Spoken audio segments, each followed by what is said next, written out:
Once upon a time, a frightened girl ran out of the fog screaming that her mother was hanging from a tree, causing a column of luxurious black cars to stop abruptly. She didn't know she had signaled Ramon Ortega, a ruthless criminal authority, but instead of driving away, he led his hired killers into the forest to take down the woman.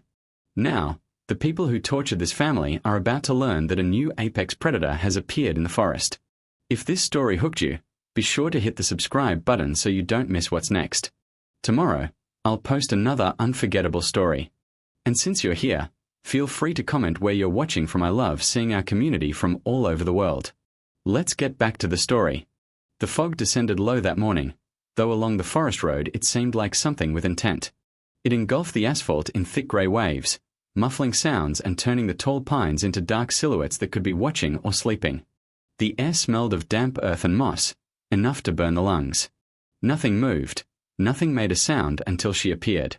A little girl materialized from the fog like a ghost taking shape. Her dusty pink dress was torn, stained with mud that looked almost black in the dim light. She ran barefoot down the center of the road, her arms flailing desperately. Her breath came in ragged gasps that tore her chest. She wasn't jogging, she wasn't playing, she was fleeing for her life. Her feet slapped against the wet asphalt, leaving bloody footprints that vanished in the fog behind her. Her dark hair hung in tangled strands over her face, and when she stumbled, catching herself on trembling hands before rising again, the sound echoed like a gunshot in silence. She ran until she saw them. Two luxurious black cars standing in line across both lanes, engines idling with the deep rumble of expensive machinery. They completely blocked the road, as if waiting for something or someone. The chrome gleamed through the fog, the tinted windows reflecting nothing but greyness. The cars looked as if they were carved from shadow and made real. The little girl didn't hesitate, didn't slow down. She ran straight toward them. Her voice shattered the morning silence. "Help!" The words burst from her throat, raw and desperate. "Please, someone help me." The door of the lead car opened. A man stepped out with the unhurried grace of someone accustomed to control. He was tall, broad-shouldered, dressed in a black suit with a black shirt underneath, no tie. The jacket hung unbuttoned, revealing intricate tattoos covering his chest and creeping up his neck in thick patterns, symbols and inscriptions that told stories most people wouldn't want to read. More ink adorned both his arms, visible even from afar. His dark hair was slicked back, his face calm and unreadable. He looked dangerous, the way expensive things often do. His name was Ramon Ortega, and in certain circles, that name carried weight capable of crushing bones. Behind him, two car doors opened in synchronized silence. Three men emerged, each in a dark suit with a white shirt and tie, each moving with the same disciplined precision. They fanned out naturally, hands resting near concealed weapons, eyes scanning the fog-shrouded tree line with the practiced efficiency of soldiers. These weren't bodyguards, they were extensions of Ramon's will. The little girl stumbled toward Ramon. Her legs finally betrayed her, and she fell to her knees 3 feet from his polished shoes. Mud splattered the asphalt. Her hands reached out to him, fingers curled like claws. "They hung my mom," she sobbed, the words tumbling out between gasps. "Please, you have to save her, please." Ramon looked down at her, unmoving. His expression didn't change. He didn't kneel, didn't extend a hand. He simply studied her with dark eyes that missed nothing. The rope marks encircling her thin wrists like cruel bracelets, the way her whole body shook from exhaustion and horror, the dirt under her nails from scratching something or someone. One of his men stepped forward. "Boss." Ramon raised one hand. Silence fell instantly. The little girl's sobs filled the void, desperate and broken. "Please," she whispered, her voice cracking. "She's still there." They left her hanging. "Please." Ramon tilted his head slightly, still watching her, calculating, reading. The child wasn't hysterical, she was traumatized. There was a difference. He had seen enough of both to know. "Where?" His voice was low, controlled, carrying no emotion. The girl raised a trembling hand and pointed toward the forest, to the wall of trees vanishing into fog so thick it seemed solid. "There, not far. I ran so fast." Her voice broke completely. She doubled over, pressing her dirty forehead to the cold asphalt. Ramon glanced at his men. No word was spoken, none was needed. Engines shut off one by one. Car doors closed with soft, final clicks. The 3 men lined up around Ramon, receiving no instructions. Hands now rested openly on weapons concealed under jackets. Ramon looked back at the child. "Get up." The girl struggled to her feet, swaying dangerously. Ramon caught her by the elbow, not gently, but not roughly, and steadied her. She looked up at him with wide, red-rimmed eyes that held more hope than any child should ever place in a stranger, especially one like him. "You lead," Ramon said simply. "We follow." The girl nodded desperately, already turning toward the forest. She took 3 steps before her legs buckled again. This time, Ramon didn't wait. He lifted her effortlessly, settling her on his hip with one arm. She weighed almost nothing. "Hold on," he said, not a suggestion, an order. She wrapped her arms around his neck and buried her face in his shoulder. He felt her tears soaking his expensive jacket. He ignored it. Ramon moved toward the tree line, his men in tactical formation around him. 1 ahead, 2 on the flanks. They entered the forest as a single unit, instantly swallowed by fog and shadow. The path the girl directed them along was barely visible, more animal trail than human road. Branches snagged at their suits, roots tried to trip them. The fog thickened, pressing close like something alive and curious. The temperature dropped 10 degrees in as many steps. Ramon felt the child's heartbeat pounding against his chest, a frantic percussion matching the rising tension in the air. His men moved silently, weapons now drawn, eyes sharp. They knew this feeling. They'd walked into ambushes before, but this was different.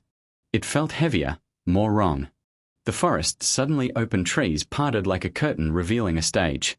Ahead lay a clearing, round and unnaturally empty, and at its center stood a massive oak, ancient and gnarled. Its branches spread wide like a judge. Hanging from those branches, swaying slightly in a wind that existed nowhere else, was a woman. The little girl screamed. Ramon's expression didn't change, but his grip on the child tightened, and his other hand moved to his weapon. "Check her," he said quietly. One of his men rushed forward. The man who first reached Elena Smith was named Victor, a former military operative whose hands had seen more violence than most could imagine.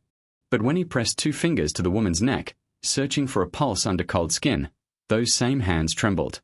"She's alive," he called back, his voice tense. Ramon didn't acknowledge the relief that should have followed those words.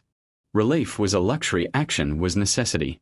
He shifted Maria in his arms, turning her face away from the side of her mother hanging limp from the ropes. "Don't look," he said quietly. It wasn't comfort, it was an order. Maria buried her face deeper in his shoulder, her small body shaking with sobs that had no sound left. She had screamed herself into emptiness. Ramon's other 2 men moved with immediate precision. One, Diego, drew a tactical knife from his belt and began climbing the tree with the efficiency of someone who'd done harder ascents in worse conditions. The other, Mateo, positioned himself beneath Elena, arms raised, ready to catch her weight the moment the ropes were cut. Ramon watched them work, his mind already 3 steps ahead. Whoever did this was close. The rope marks on Maria's wrists meant she'd been held. The fresh mud on her dress meant she'd fallen multiple times during her run. The horror in her eyes meant the people who hung her mother were the type who make examples. They weren't empty threats, they were still nearby. They had to be. "How long ago?" Ramon asked Maria, his voice low and even. Maria's eyes went distant, trying to process time through trauma. I don't know. Recently, maybe. Maybe they are still." Her voice broke. "They said they'd come back. They said if anyone tried to help, they won't come back," Ramon interrupted, and it was flat and final. He didn't explain, he didn't need to. Above them, Diego's knife sawed through the thick rope with careful thoroughness. "Ready," he called. "Don't look. Go." The rope parted with a sound like a sigh. Elena's body fell, and Mateo caught her with surprising gentleness, lowering her immediately to the damp ground. Victor was beside her in a second, checking vitals, assessing damage with hands that moved like a doctor's despite belonging to a man specialized in causing harm, not healing it. "Pulse weak but stable," Victor reported. His fingers moved from her neck to her wrist, inspecting the deep rope gouges sunk into flesh. "Possible hypothermia, shock. She needs a hospital." "No hospitals," Ramon said immediately. The 3 men looked at him. They knew better than to question, but the silence itself was a question. Ramon carefully set Maria down, keeping one hand on her shoulder to steady her. She immediately tried to run to her mother, but he held her back with firm gentleness. Not yet. Let them work. But she's. Because we got here in time. She'll live if you let my men help her. Ramon's dark eyes held the girl's gaze. Trust me or don't, but if you trust me, you listen. Maria swallowed hard and nodded. Her small hand clutched Ramon's jacket so tightly her knuckles whitened. Ramon pulled out his phone with his free hand, dialing a number without looking at the screen. The call connected on the first ring. I need a medical team, he said, his voice clipped and businesslike. Woman, around 30, hypothermia, rope trauma, possible shock. Confidential location. 20 minutes. He paused, listening. No, not clinic. Safe house on Riverside. Send them. He ended the call and pocketed the phone. His attention returned to his men. Diego descended from the tree and scanned the surrounding area with a predator's focus, reading the forest floor like a book written in disturbed leaves and broken twigs. Boss, he called quietly. Fresh tracks. 3, maybe 4 men. Heavy boots. Heading northeast. Ramon's jaw clenched almost imperceptibly. How fresh. Diego crouched, touching the edge of a boot print in the soft earth. Minutes. They could still be within a quarter mile.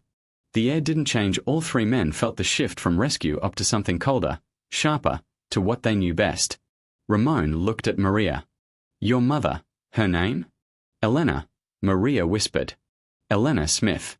Elena will be fine. My men will take care of her. But I need you to stay here with Victor while we... No. Maria's grip on his jacket turned desperate. Don't leave me, please. They'll come back. They said. They won't come back, Ramon said again, and this time there was something in his voice that made the promise sound like a death sentence for someone else. I'll see to that. He gently pried Maria's fingers from his jacket and guided her to Victor, who had draped his jacket over Elena's unconscious form. Stay with your mother, Ramon instructed Victor. Keep you both safe. If anyone comes who's not us, handle it. Victor met Ramon's gaze and nodded once. His hand shifted to rest on the weapon concealed at his hip. Ramon turned to Diego and Mateo. No word was needed, none was required. The 3 men moved as one toward the North Trail, leaving Victor crouched between Maria and her mother like a dressed-up guardian angel with a gun. Maria watched them vanish into the fog. Her voice was a barely audible whisper. Where's he going? Victor checked Elena's pulse again, his expression carefully neutral. To send a message. What message? Victor was silent for a long moment, listening to the forest. Far off, through the thick fog and ancient trees, he thought he heard voices shouting, then nothing but steady silence. The permanent one, he said finally. Maria didn't understand, not fully, but as she curled up beside her mother's still form, feeling the faint rise and fall of Elena's chest, some part of her, the part that ran barefoot through a nightmare and somehow found exactly the dangerous man to trust, understood enough. The forest swallowed Ramon Ortega and his men as if they'd never existed. But the forest would remember what happened next. Victor worked in silence, his hands moving with practiced efficiency over Elena's cold body. He'd seen worse, far worse, but something about finding a woman strung up like a warning sign in the middle of nowhere made his jaw clench tighter than usual. Maria sat pressed against his side, her dusty pink dress still damp from mud and morning dew. Her eyes were fixed on her mother's face. Elena's skin had taken on a greyish tint that made her look more ghost than human. And her chest rose and fell in shallow, irregular rhythms that Victor didn't like at all. Will she wake up? Maria's voice was small, scraped raw from screaming. Victor pulled a tactical blanket from his pack, the one he always carried, and spread it over Elena, tucking it carefully around her shoulders. She'll wake up. But not now. Her body shut down to protect itself. It's trying to recover. From what? Victor hesitated. How to explain to a child what hanging from a tree for hours does to the human body? The way blood flow is cut off, how muscles scream, how the mind splinters under that kind of prolonged agony. From being very scared for a very long time, he said finally. Maria nodded slowly, accepting that answer because she now understood fear deeply. She'd lived inside it for hours that felt like years. Why did they do it? She whispered. My mom didn't hurt anyone. She just works at a diner. She takes me to school. She reads to me before bed. Her voice trembled. Why would someone hang her from a tree? Victor had no good answer for that. In his experience, Cruelty rarely needed justification beyond the simple fact that some people liked wielding power over those who couldn't fight back. But he couldn't say that to a child whose world had just shattered. Some people are broken inside, he said instead. And broken people break things. Maria pondered that, her small fingers fiddling with the fabric of Victor's jacket still covering her mother. Is Mr. Ortega broken? Victor's eyebrows rose slightly. It was a more insightful question than he'd expected. Why do you ask? Because he didn't smile once. His eyes. Maria searched for the words. They looked empty, like no one's home. Victor checked Elena's pulse again, still weak, still there, and considered how to respond. Ramon Ortega was many things.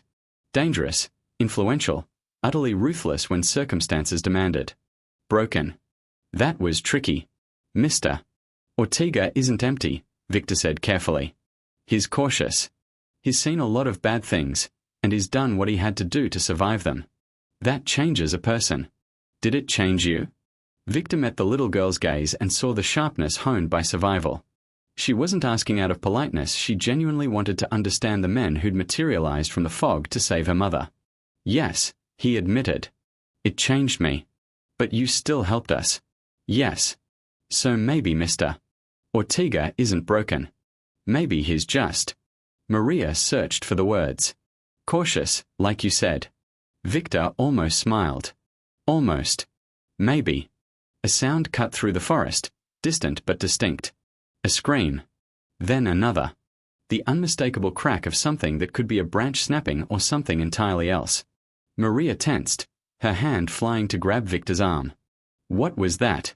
Ramon, Victor said simply, his hand shifting to his weapon though he didn't draw it yet. Not yet. His eyes scanned the tree line, cataloguing every shadow, every movement in the fog. Is he okay? He's fine. How do you know? Because if he wasn't okay, we'd hear a lot more noise. Another sound drifted through the trees, this time unmistakably a voice raised in anger or fear, cut off abruptly.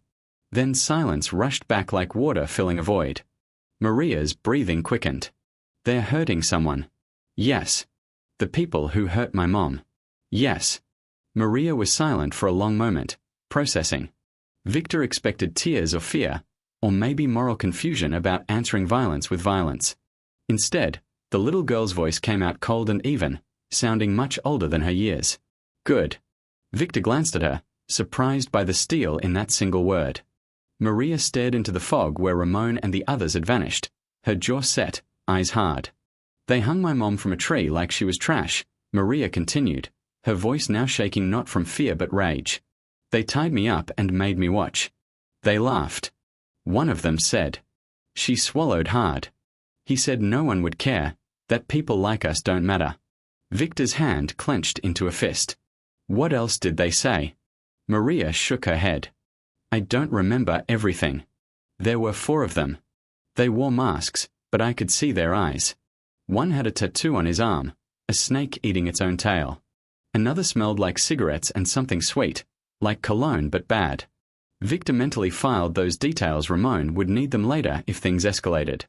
They said they'd come back tomorrow to check on her, Maria whispered. They said it like it was funny, like my mom hanging there was a joke. They won't come back, Victor said, and in his voice was a finality even a child could recognize as absolute truth. Because of Mr. Ortega. Because of Mr. Ortega. Maria looked at her mother's still figure, the faint rise and fall of her chest, the angry rope marks circling her wrists like brands. Then she looked at Victor with eyes that had aged 10 years in one morning. I'm glad I ran to you, she said quietly. I'm glad I didn't run away. Your mother will be glad too, Victor replied. Even if she doesn't know it yet. In the distance, the forest went utterly quiet. No birds, no wind, no voices, just the heavy, tense silence of a place where something irreversible had just happened. Victor checked his watch. 15 minutes since he left. The medical team will be here in 5. Elena will survive. Maria will survive. And somewhere in the fog, 4 men were learning the price of cruelty. The sound of engines sliced through the forest silence, low, powerful, purposeful. Victor's head snapped up, his weapon already half-drawn before he recognized the distinctive purr of Ramon's Mercedes navigating the narrow trail. Stay down, he instructed Maria, positioning himself between her and the approaching vehicle. First from the fog emerged Ramon, walking ahead of the car that rolled slowly behind him. His black suit was impeccable except for a few leaves clinging to the shoulders. His expression remained as unreadable as ever, though Victor, who'd worked with him for 7 years, noted the slight tension in his jaw, the way his knuckles whitened. Behind him, Diego drove the car, with Mateo in the passenger seat. Both men's faces were carved from stone. Ramon's gaze immediately shifted to Elena's still figure, then to Maria, then to Victor. Status: stable but critical, Victor reported. Pulse strengthening. No signs of internal bleeding, but she needs proper medical care. Hypothermia setting in. Ramon nodded once, then crouched beside Maria. The little girl looked up at him with wide eyes, still searching his face for something: comfort, confirmation of what she'd heard in the distance. "Your mother is going to a safe place," Ramon said, his voice low but clear. "Doctors will take care of her. You'll be with her the whole time." "What about those people?" Maria whispered. Ramon held her gaze. "They won't bother anyone again." Something in the simplicity of that statement, in the absolute certainty, made Maria's shoulders slump slightly, as if the weight she'd been carrying was finally lifted. She didn't ask how. She didn't ask what happened. Some truths didn't need explaining. "Thank you," she breathed. Ramon stood, ignoring the thanks, already moving to help Victor lift Elena. They worked in sync silence. Ramon supporting her shoulders, Victor taking her legs, carefully transferring her to the Mercedes backseat. Diego had already laid out extra blankets on the leather, prepping an improvised stretcher. "Get in," Ramon instructed, holding the door open. The girl climbed inside, immediately settling beside her mother, one small hand clutching Elena's cold fingers. Ramon slid in after her, his large frame filling the remaining space. Victor moved to the front passenger seat, and Diego stayed at the wheel. "Go," Ramon said simply. The Mercedes backed down the narrow trail with surprising agility. Diego's hands were steady on the wheel despite the treacherous terrain. Branches scraped the windows like bony fingers trying to hold them back. Fog pressed close, making it nearly impossible to see more than 3 meters ahead. He'd driven worse roads in worse conditions, his eyes never left the path.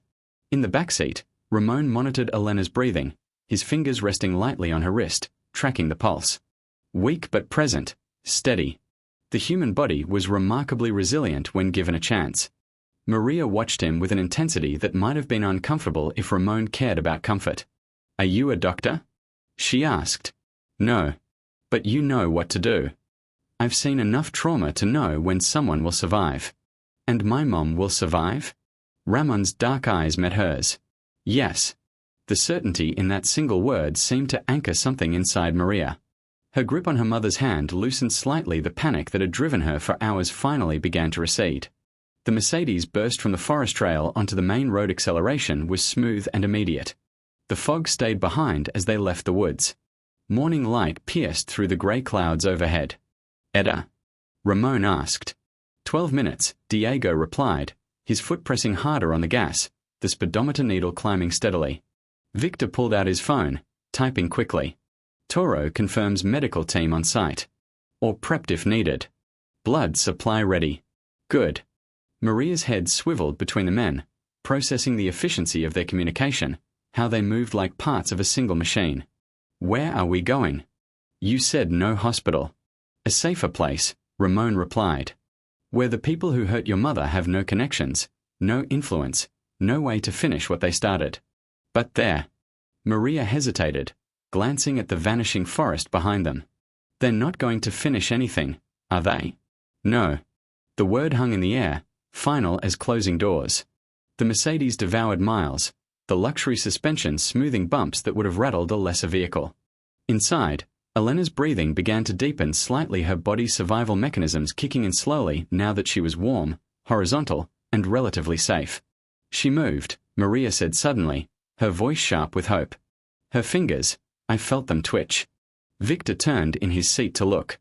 Nerve reflexes coming back online. "That's good, but she won't wake yet. Not for several hours maybe. Her mind needs time to process what happened. Sometimes the body heals faster than the brain allows." Maria absorbed that, her thumb stroking her mother's hand in small, repetitive circles. She'll remember what they did. Probably, Victor said honestly. But memories lose their teeth over time, especially when you outlive them. I'll remember too, Maria said quietly. Forever. Ramon glanced at her, his expression unreadable. Yes, you will. Is that bad? It depends on what you do with the memory. Maria mulled that over, her young mind working through concepts most kids never had to consider. What should I do with it? Survive. Get stronger. Make sure no one ever has that kind of power over you again. It wasn't comfort, it wasn't therapy, it was the cold pragmatism of someone who understood trauma could destroy or forge, and the choice, unfair as it was, ultimately belonged to the survivor. We are here, Diego announced, turning onto a tree-lined private drive leading to a sprawling estate hidden behind high walls and iron gates that opened automatically as they approached. The medical team waited at the entrance. 3 people in surgical scrubs, gurney ready, equipment bags in hand. The Mercedes glided to a stop, doors opening in coordinated sequence. Elena Smith, still unconscious but breathing steadily, was handed off to hands that knew exactly how to pull her back from the edge. Maria started to follow the gurney, but Ramon's hand on her shoulder stopped her gently. Give them 5 minutes first. Then you can stay with her as long as you want. Maria nodded, watching her mother disappear behind pristine white doors. She was still alive. They both were, and that was enough. The safe house was a study in contradictions. Luxury wrapped around security, elegance hiding violence. Crystal chandeliers hung over surveillance monitors. Polished floors gleamed under weapon racks concealed behind false panels. It was a place where people like Ramon Ortega conducted business that never appeared in ledgers or court documents. Maria sat in an enormous leather chair in the study, her dirty feet dangling several inches above the Persian rug. Someone brought her hot tea she didn't touch and a blanket she wrapped around herself like armor. Through the open doorway, she could see the medical staff moving efficiently around her mother in the adjacent room. Ramon stood by the window, phone pressed to his ear, his voice low and controlled. Victor had vanished somewhere in the house's depths. Diego and Mateo stayed outside, standing guard like silent sentinels. Yes, Ramon said into the phone. Full confidentiality. No police reports. No records. Pause. Because I say so. He ended the call and pocketed the device. His attention turned to Maria. The little girl stared back with eyes that had seen too much, understood too little, but trusted completely. Your mother is stable, Ramon said. Doctors are stitching the torn wounds on her wrists. There'll be scars, but she'll heal. Maria nodded slowly. Can I see her soon? They are finishing. The door burst open. Victor entered with quick purpose, his expression darker than usual. He held a tablet in one hand and extended it to Ramon without preamble. We have a problem. Ramon took the device, his eyes scanning what was displayed there. His jaw tensed almost imperceptibly, the only outward sign he was processing. Show me. Victor tapped the screen, and Maria watched Ramon's face as he absorbed information she couldn't see. The room's temperature seemed to drop several degrees. When? Ramon asked. While we were en route. Diego found them at the clearing after we left. Fresh tracks. He photographed everything before the medical team arrived. Ramon handed back the tablet, his mind already working consequences and responses. He glanced at Maria, then back at Victor. Take her to her mother. Stay with them both. Boss, now. Victor understood the dismissal for what it was. Protection. He extended a hand to Maria. Come on. Your mom is asking for you. Maria's face lit up. She woke up. Barely, but she wants to see you. The little girl sprang from the chair and took Victor's hand, casting one look back at Ramon before vanishing through the doorway. Ramon waited until he heard Elena's room door close before speaking. Diego, he called, not raising his voice. The man appeared in the doorway within seconds, as if waiting for the summons. He had been. Sir. Show me everything. Diego pulled out his own phone, swiping through a series of photos with methodical precision. I went back after we loaded Elena into the car. Wanted to document the scene in case we needed evidence later. He handed over the phone. Ramon took it, his eyes narrowing as he studied the images. The clearing looked different in photos. Less ethereal, more clinical. The massive oak dominated the frame, rope still dangling from its branches like severed limbs. But it was the ground that told the real story. Boot prints, some old trampled into mud during the initial assault, others fresh, deep, purposeful, crossing the clearing along a path leading away from the tree. They weren't there when we arrived, Ramon said.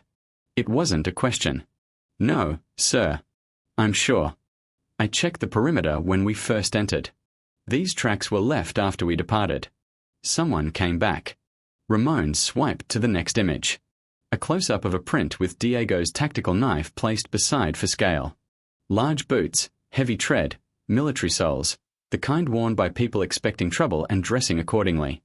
4 distinct patterns, Diego continued. 4 different people. They approached from the northeast, same direction the initial attackers fled. Stopped at the tree, likely found the cut rope, then fanned out to search the area. Yes, sir. Looking for their friends' bodies, I assume. When they didn't find them, they regrouped here. Diego swiped again, showing a cluster of prints near the oak's massive trunk. They stood there for several minutes, grounds more disturbed, like they were arguing. Ramon studied the image, his tactical mind reconstructing the scene. For men returning to find their comrades gone. No blood, no bodies, no clues. That was worse than finding corpses. At least corpses give answers. They followed our trail, Ramon said quietly. Diego nodded grimly. Tracked us to the main road. Found prints near where we parked the cars. They'd have seen tire marks, the direction we went. Did they follow further? Unknown.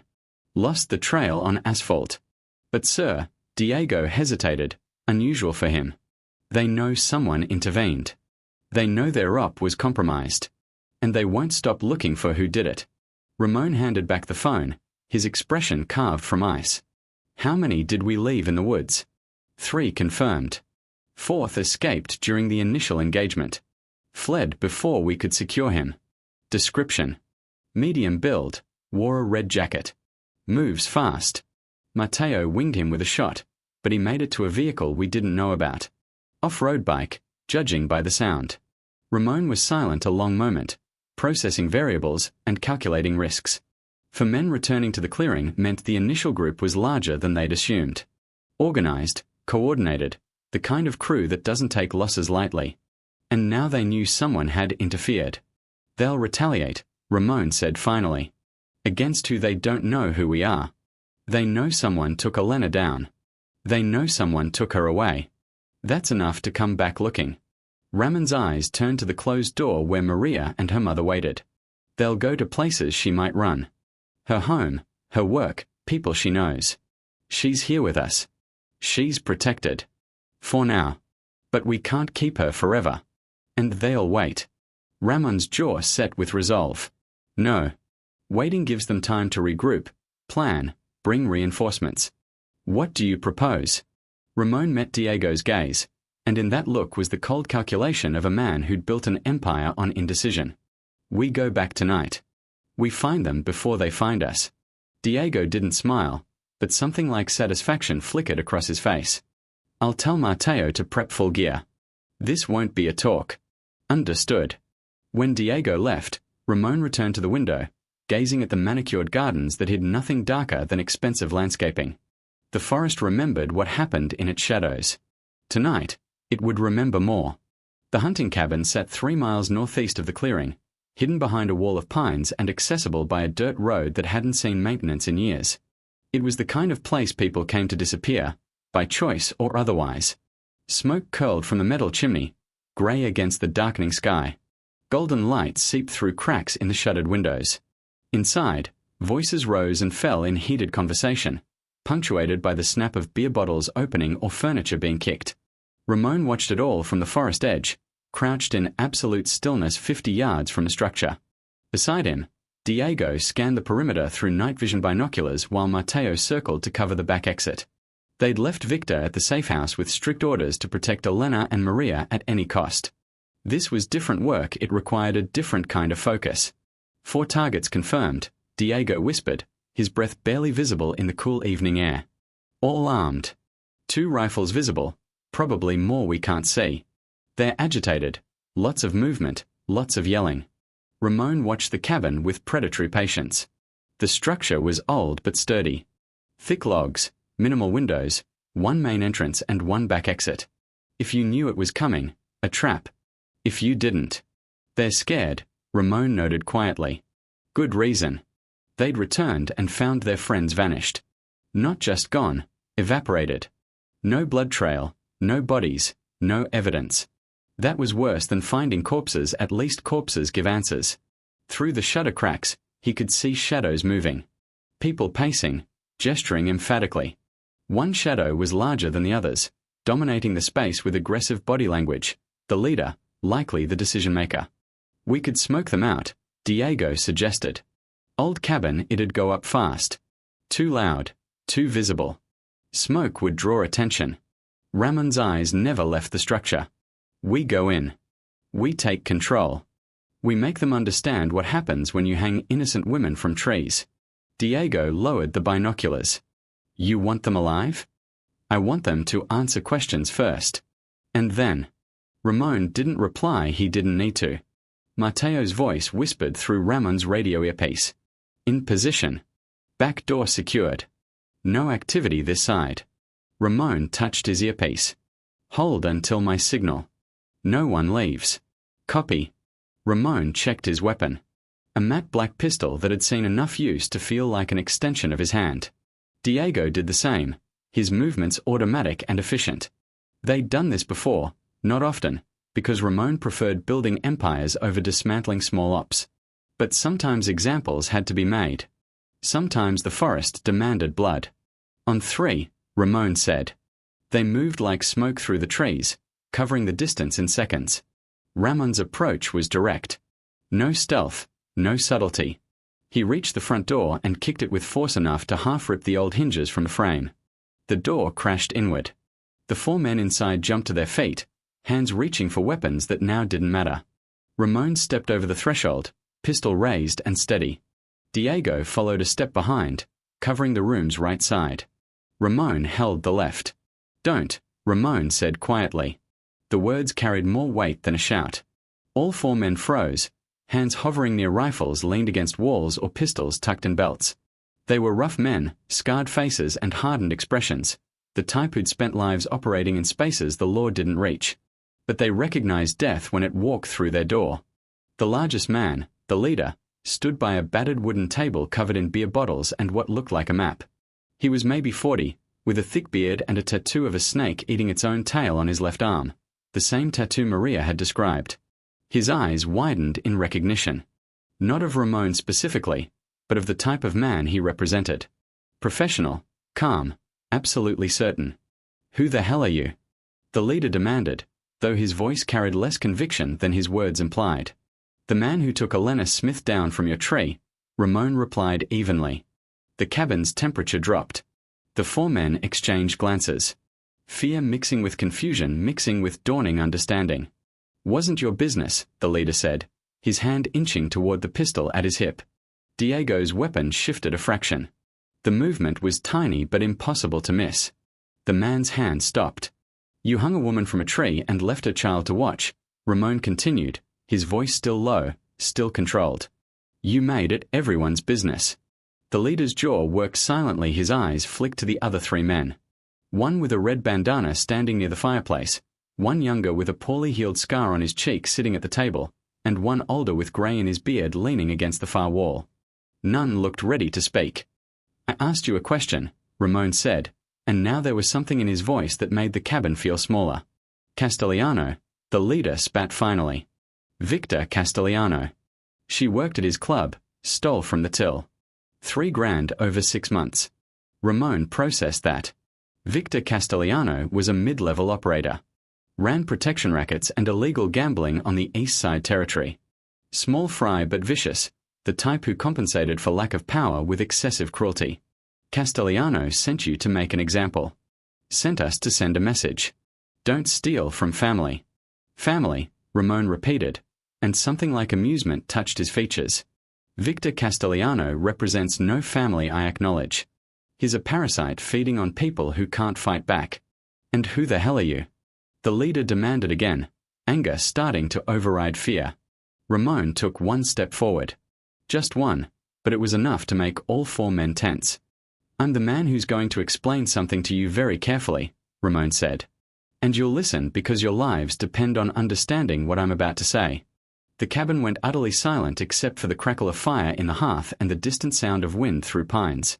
You made a mistake tonight, Ramon continued. A fatal one. The man with the red bandana shifted nervously. Look, we were just following orders. You hung a woman from a tree. Ramon's voice cut through the excuse like a blade. You terrorized a child. You laughed while you did it. How the hell do you know? Maria told me everything.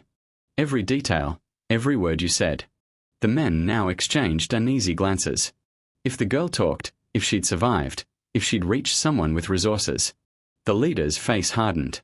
Then you know we were sent by someone bigger than us. You kill us, Castellano will come looking. Ramon's expression didn't change. Let him come. The silence following Ramon's words stretched like wire pulled too tight, ready to snap.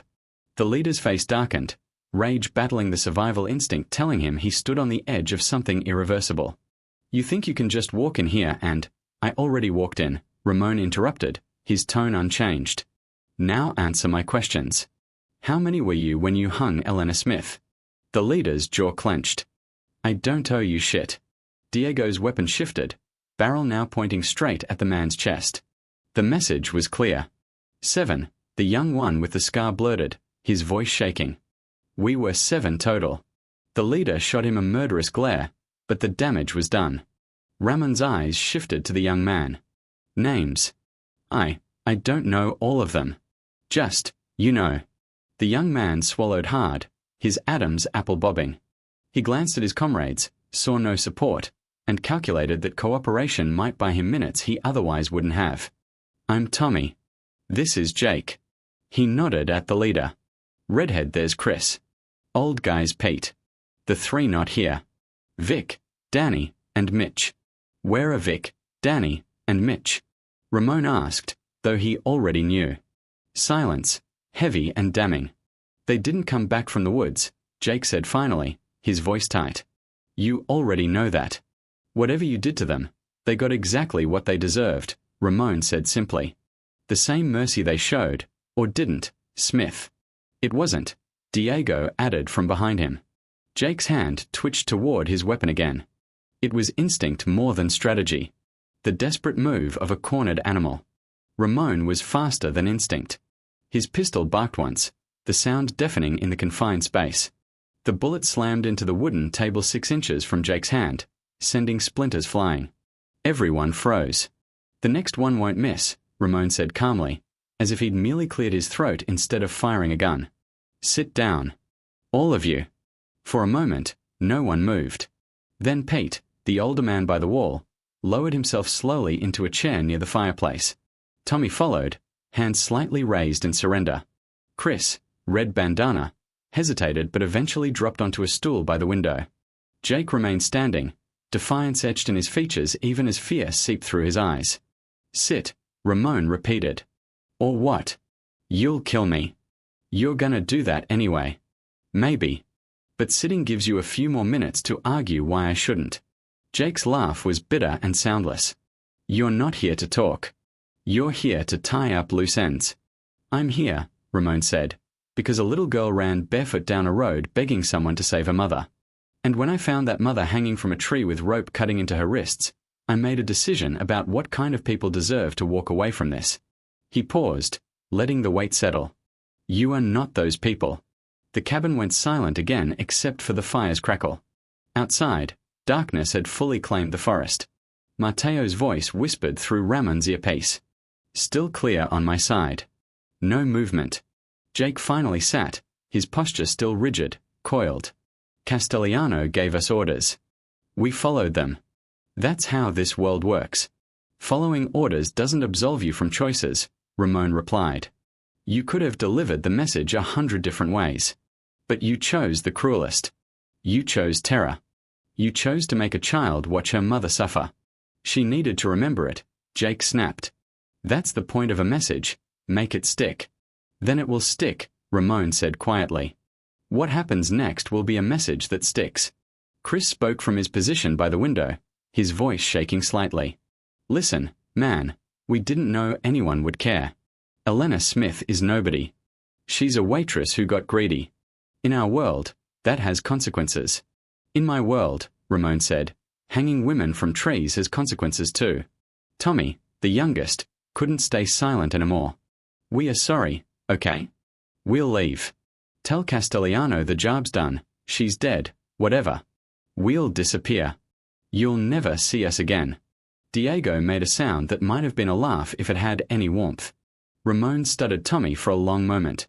The kid was maybe 25, his eyes still holding a fear not fully displaced by the callousness that marked the hardened. But he was there. He'd participated. Sorry isn't the same as innocence. Elena Smith is alive, Ramon said. Her daughter is alive. They are under my protection now. Which means the message Castellano wanted to send failed completely. Jake's face twisted in rage. Then he'll just send someone else. You think protecting two nobodies is worth starting a war? I'm not starting wars, Ramon replied. I end them. He pulled out his phone with his free hand, keeping the weapon trained unerringly on Jake. A few quick taps, then he turned the screen so the men could see. It was a grainy surveillance still showing Victor Castellano entering a downtown restaurant. Timestamp. 3 hours ago. Your boss doesn't know what happened today, Ramon said. He doesn't know you failed. He doesn't know I intervened. Right now, he's dining, making plans, completely unaware his operation is about to crumble. You can't touch Castellano, Jake said, his voice losing conviction. He's got connections. Protection. People who? Everyone has connections until they don't, Ramon interrupted. Everyone feels untouchable until someone touches them. He pocketed the phone and straightened. Here's what's going to happen. I'm giving you a choice, which is more than you gave Elena Smith. The 4 men waited, barely breathing. Option 1. Tell me everything about Castellano's operations. Where he runs, who he works with, where he keeps the money, who protects him. Give me every detail, and maybe, just maybe, you walk out of here alive. Option 2. Pete asked from the fireplace. Ramon's expression didn't change. There is no option 2. Jake laughed bitterly. So not much of a choice. It's more choice than you gave a woman begging for her life while her daughter watched. The truth landed like a physical blow. Even Chris looked away, shame or something close flickered across his face. Time's ticking, Diego said quietly. Tommy broke first. Castellano runs out of Club Paradise on 7th Street. He's got warehouses in the industrial district where he holds card games. Shut up, Jake roared, leaping to his feet. Ramon's weapon centered on him instantly. Sit. We are dead anyway. You don't get it. We talk, Castellano kills us. We don't, you kill us.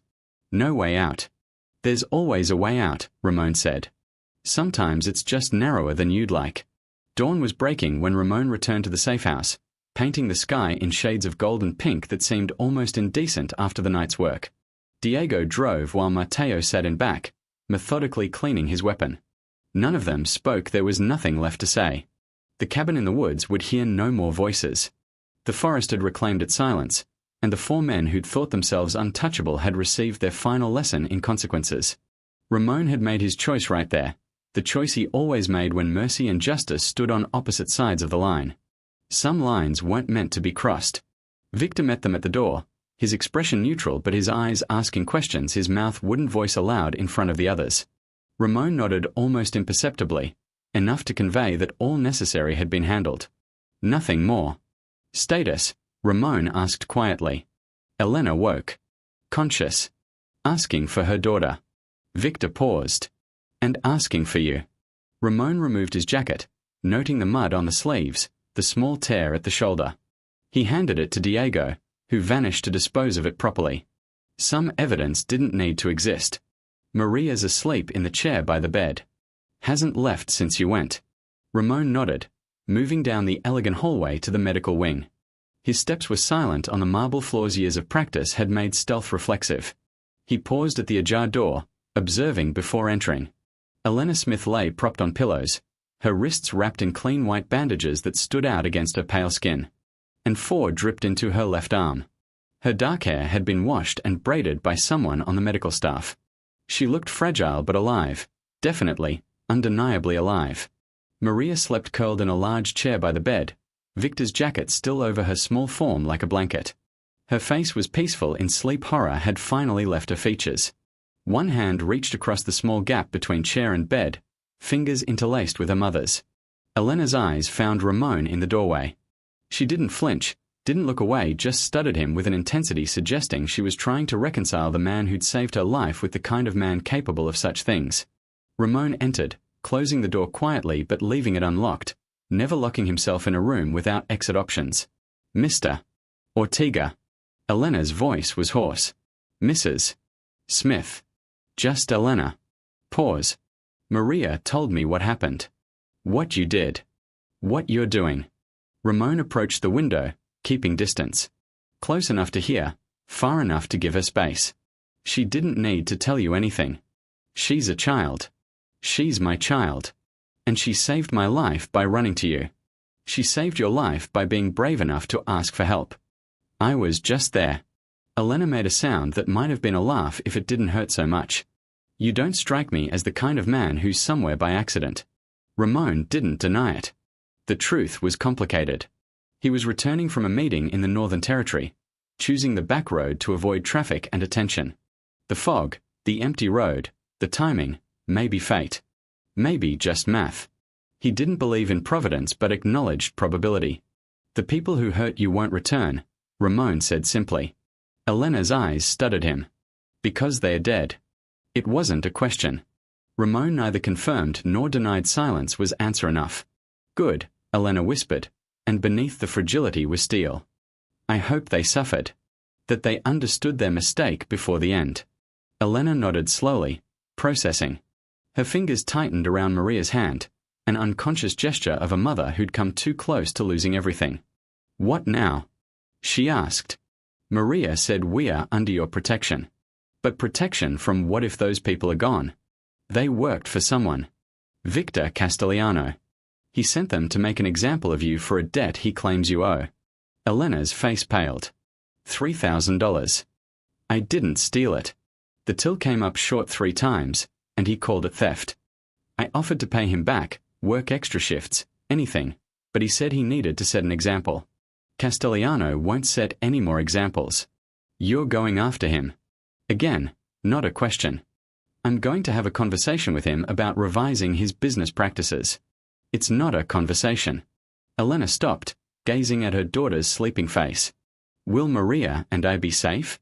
Yes. How can you be sure? Because I'm very good at making sure.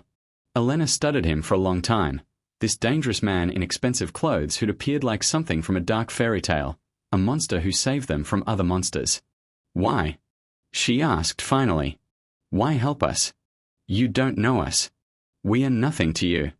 Ramon was silent, considering how to answer a question he'd ask himself on the drive back. Why had he stopped? Why had he acted without hesitation? He'd built an empire on calculated, cold pragmatism, strategic thinking. Mercy wasn't part of that architecture. But then he saw Maria's face. The horror, the hope, the desperate faith that someone, anyone, would care enough to act. My sister was 8 when she died. Ramon said quietly. The words surprised him as much as Elena. He rarely spoke of Sophia, never to strangers. Someone heard her, and no one stopped them. Because no one thought a poor girl from nowhere was important enough to risk for. Elena's face changed. Understanding bloomed in her eyes. I was 14, Ramon continued. Too young to do anything, too weak to matter. I swore that if I ever had power, I'd use it differently. That if I saw someone hurt, someone helpless, I'd be the one to stop it. And you kept that promise? When I can. Maria stirred slightly in sleep, mumbling something indistinct before settling again. Both adults watched her, like plants turning toward sun. She likes Victor, Elena said with a ghost of a smile. Follows him around asking questions. He's surprisingly patient with her. Victor has kids. 2 daughters. He understands. He understands what you do. Who you are. Ramon met her gaze.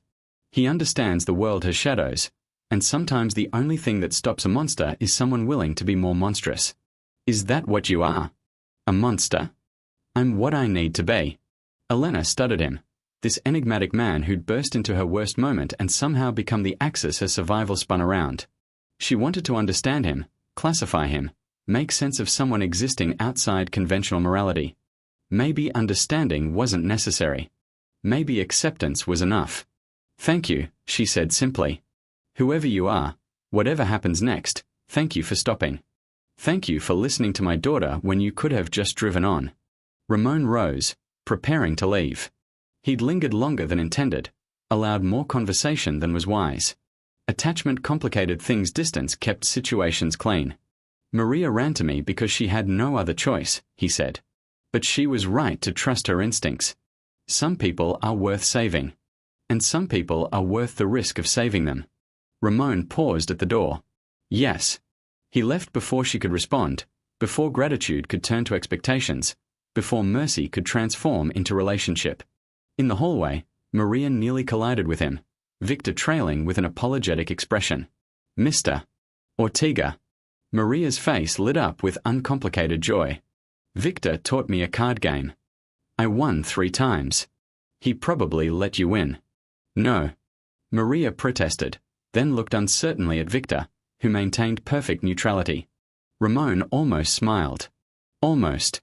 Instead, he briefly placed a hand on Maria's shoulder, the closest to affection he could allow. "Take care of your mother," he said. "I'll take care of it.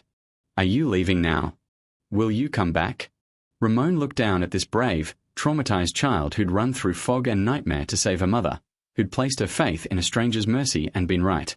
"I'll come back," he promised. It was more than he usually gave, more than he should have. But some promises, once given, couldn't be taken back. The forest road looked different in daylight. Less sinister, less otherworldly. Just a stretch of asphalt cutting through ordinary trees under an ordinary sky. The fog had lifted, leaving everything sharp and clear and strangely enchanting in its mundanity. Ramon stood beside his Mercedes, engine purring softly at idle. Behind him, Diego and Mateo waited in the car, giving him this moment alone.